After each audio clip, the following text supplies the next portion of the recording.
নমস্কার বন্ধুরা, রানু রান্নাঘরে আবারও একটা রেসিপিতে আপনাদের সবাইকে স্বাগত। বন্ধুরা, আজকে আমি একটা দারুণ রেসিপি বানাবো।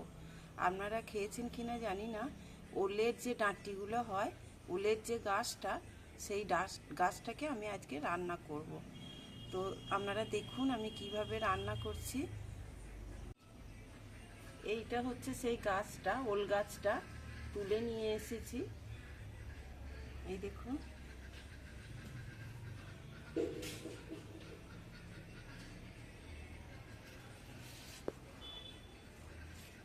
এই যে পাতাগুলো, এই পাতাগুলো ফুটে বড় হয়ে গেলে হবে না, এই রকম মোড়া অবস্থায় এইগুলোকে তুলে নিয়ে এসে খেতে হবে, তা না হলে গলা ধরে যাবে। তো আমি এই অবস্থাতেই দেখুন তুলে নিয়ে চলে এসেছি। এবার এগুলোকে আমি রান্না করব, দারুণ লাগে খেতে। এগুলোকে এবার কেটে নেব, গোড়াটা কেটে বাদ দিয়ে ফেলে দেব। এইভাবে ছোট ছোট করে প্রথমে পিস করে নেব। পিস করে নেওয়ার পরে এর ওপরের যে এই যে খোসাটা, এটা ছাড়িয়ে দেব। যেমন আমরা কচু শাক ছাড়াই, ঠিক ওরকম করে এগুলোকে ছাড়িয়ে নেব। ভালো করে পরিষ্কার করে খোসাগুলোকে ছাড়িয়ে দিতে হবে।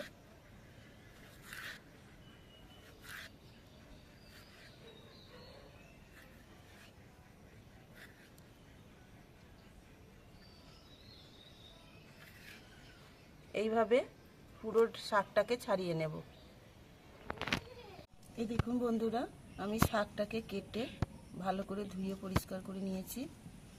আর ডগের যে পাতাগুলো ছিল, এগুলো কচি পাতা, সেই জন্য পাতাও কিছুটা এর সাথে দিয়ে দিয়েছি। এবার এটাকে একটু হালকা সিদ্ধ করে নেব। কড়াইটা বসিয়ে দিয়েছি, কড়াইয়ে একটু জল দিয়ে দেব। জলটা গরম হয়ে গেছে, এবার শাকগুলোকে জলের মধ্যে দিয়ে দেব।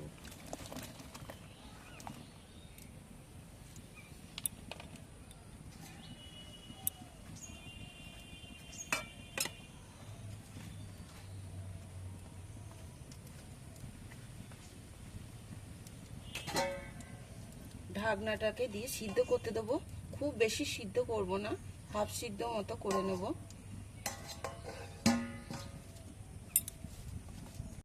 এবার ঢাকনাটা খুলে নেব।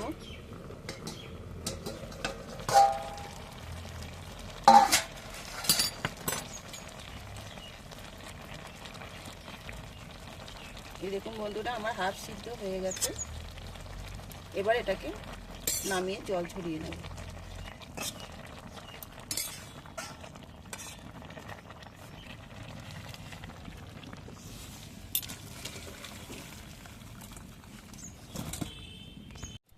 কড়াইয়ে তেল দিয়ে দিলাম।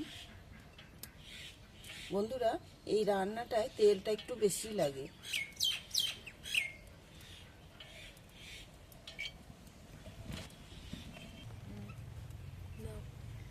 দুটো তেজপাতা দিলাম, একটা শুকনো লঙ্কা দিলাম, 5 ফোড়ন দিলাম দুটো।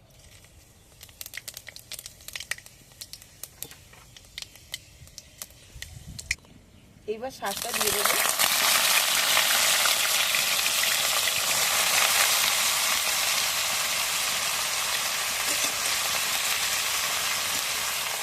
শাকটা দিয়ে তেলের মধ্যে একটু ভালো করে নাড়াচাড়া করব।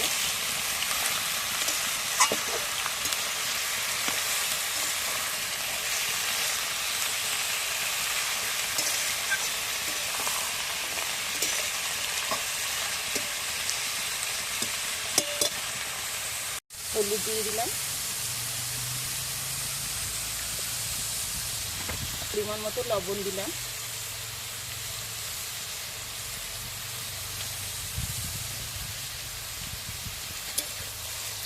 এটাকে ভালো করে কষিয়ে নিতে হবে তেলের মধ্যে।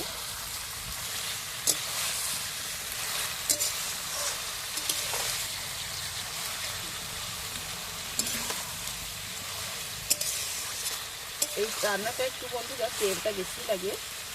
এগুলো ওলের ডাঁটি তো, ওল গাছ, তো গলা ধরার সম্ভাবনা থাকে, সেই জন্য একটু তেলটা বেশি দিয়ে করতে হয়। তো আমি একটু ভালো করে তেলের মধ্যে ওই জন্য কষিয়ে নেব।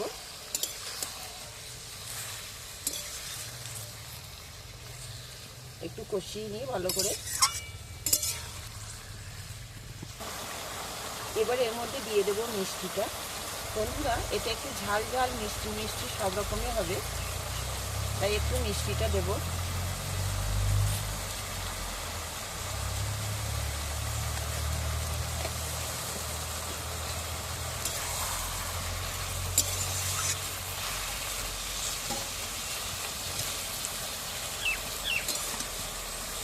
এবার এর মধ্যে দিয়ে দেবো লঙ্কার গুঁড়ো, কারণ একটু ঝাল ঝাল হবে।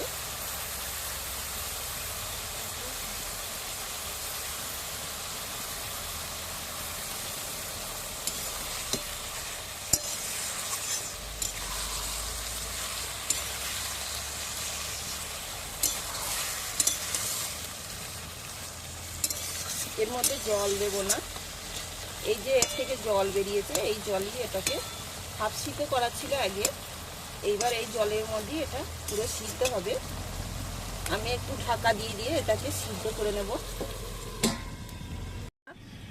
এই ওলের ডাঁটির মশলা হচ্ছে, এখানে আমি সর্ষে, অল্প একটু জিরে আর কাঁচা লঙ্কা একসাথে বেটে নিয়েছি। এই মশলাটা দিয়ে আজকে এই রান্নাটা হবে, এছাড়া আর অন্য কোনো মশলা এতে দেব না। আর একটু ঝাল মিষ্টি, একটু লাস্টে পাতিলেবুর রস দেবো, টক টক ঝাল ঝাল মিষ্টি মিষ্টি সব রকমই হবে, তাহলে এটা খেতে ভালো লাগবে। এবার ঢাকনাটা খুলে নিই।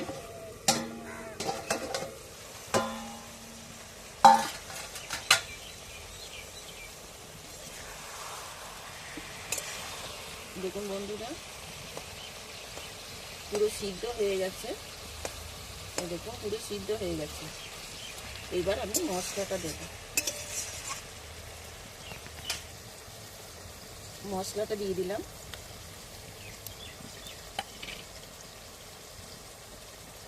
সামান্য একটু মশলা ধোয়ার জল দিলাম।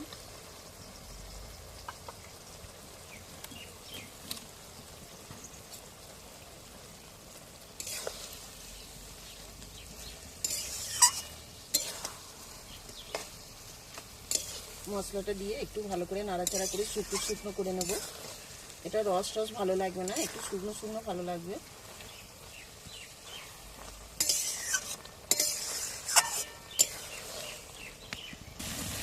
বন্ধুরা, এটা ভাজা ভাজা করে নিয়েছি মশলাটা দিয়ে। এখানে পাতিলেবু নিয়েছি, পাতিলেবু রস দিয়ে দেবো।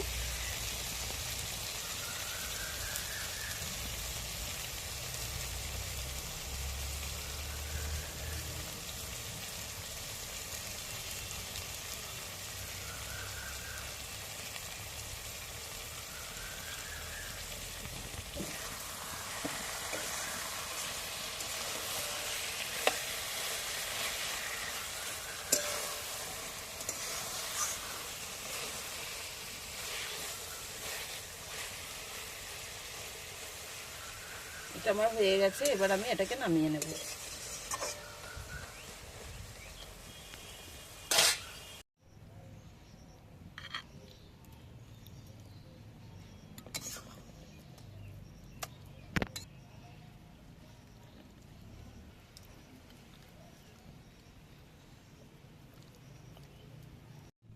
এই দেখুন বন্ধুরা, আমার ওলের ডাঁটি রান্নাটা হয়ে গেছে।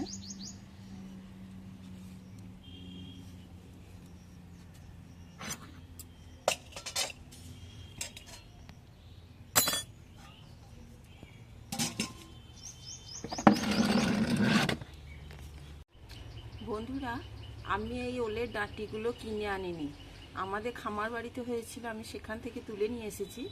তো আপনারা যদি আশেপাশে বাড়িতে পান, তুলে নিয়ে এসে বা বাজারে যদি কিনতে পাওয়া যায় নিয়ে এসে একবার এইভাবে খেয়ে দেখবেন।